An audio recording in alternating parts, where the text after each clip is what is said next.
What if the machines can do everything except what makes us human?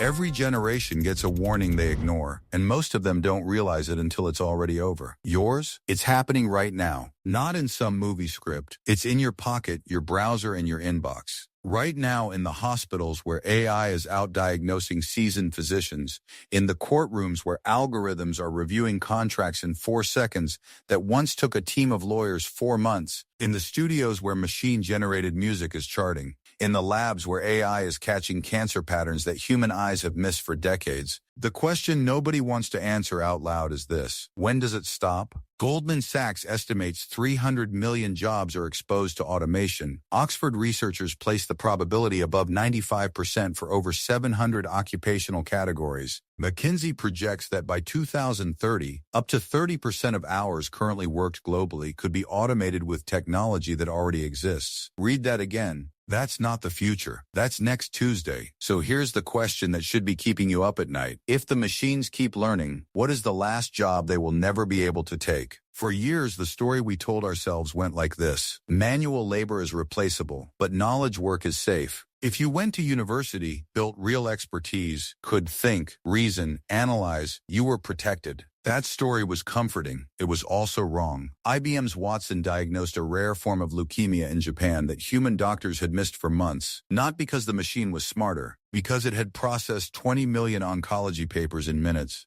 GPT-based legal tools are now passing the bar exam in the 90th percentile. Generative design software builds structural blueprints that engineers then simply approve. This is not the future. This is Tuesday. Every major disruption in history followed the same arc. The steam engine destroyed a way of life. Skilled craftsmen who had trained for decades watched their expertise become worthless in a single generation. The Luddites weren't crazy. They were grieving. They understood what most economists preferred to frame in abstractions, that their identity and their livelihood were inseparable. Each wave was painful. Each wave was survivable. Historians love pointing to this as proof that everything will be fine. But here is where the analogy breaks down. Every previous revolution replaced what human bodies could do. Machines took over the physical. Humans retreated into the cognitive. That retreat worked because the cognitive space was vast and machines couldn't follow us there. This time, the machines followed. As Sam Altman has said, we are building systems that can do most things a human can do. Not some things, most things. Alan Turing asked in 1950 whether machines could think. We spent 70 years saying no. We are approaching the moment where that answer changes. So if intelligence is being commoditized, cheap, fast, and infinite, what becomes the most expensive thing in the world? It's not data, it's not code, it's judgment. Here is what's strange about AI. Even at its most sophisticated, it is extraordinarily powerful and profoundly directionless. It does not wake up wondering what matters. It does not feel the weight of a decision made under moral uncertainty. It does not ask why. It answers brilliantly, tirelessly, at scale. But it only answers questions humans have already thought to ask. This is the crack in the machine, the small, easily overlooked gap that may contain the entire future of human relevance. Feed an AI enough X-rays and it detects tumors. Feed it enough legal documents and it drafts contracts. But deciding which tumors to prioritize given a patient's values, determining which clause matters most in a negotiation's cultural context, choosing what the music should make people feel and why, that remains stubbornly, persistently human. Yuval Noah Harari has argued that the greatest danger of the AI age is not that machines will rebel. It is that humans will make themselves irrelevant by outsourcing not just their labor, but their judgment. The last skill standing will not be about knowing more than a machine. It will be about knowing what is worth knowing in the first place. The most valuable human in an AI-saturated economy won't be the one who processes the most information. They'll be the one who decides which information matters, which problems deserve resources, which futures are worth building. The person who walks into a room full of answers and asks the question nobody had considered. This is not a new role. It is the oldest one. Every scientific revolution began with someone asking a question everyone else considered too obvious or too dangerous. Einstein questioned assumptions about time that had stood for centuries. Darwin asked why species varied in ways that made theologians uncomfortable. Every civilization-defining leap began with someone willing to say, but what if we're missing something?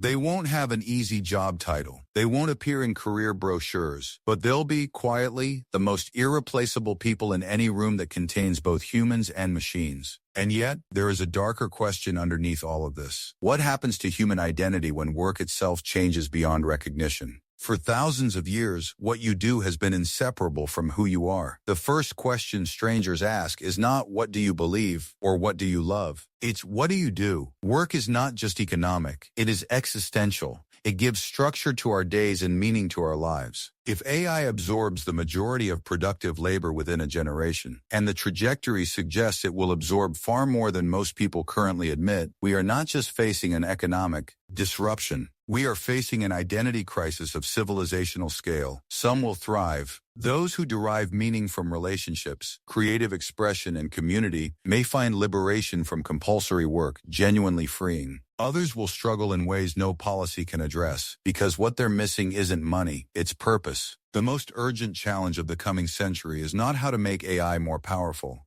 It is how to build a world where humans remain meaningful within it. Technology has always answered questions. Humanity has always created them. The steam engine answered, how do we move faster? The internet, how do we share everything with everyone instantly? Each answer transformed the world. But behind every answer was a human who first decided the question was worth asking. That act, choosing what to pursue, what to value, what to protect, has never been automated. Not because machines lack intelligence, but because the question of what matters is not a technical question. It is a human one. The last job may not be programming or therapy or design. It may simply be this, the ongoing, never-finished, irreducibly human work of deciding what our intelligence, biological and artificial combined, should be for. The machines are getting smarter by the second. The real question is whether you are becoming the kind of person who decides what they work on. Because the future has never rewarded those who waited to be told what to think. It has always belonged to those willing to ask what everyone else assumed was already settled.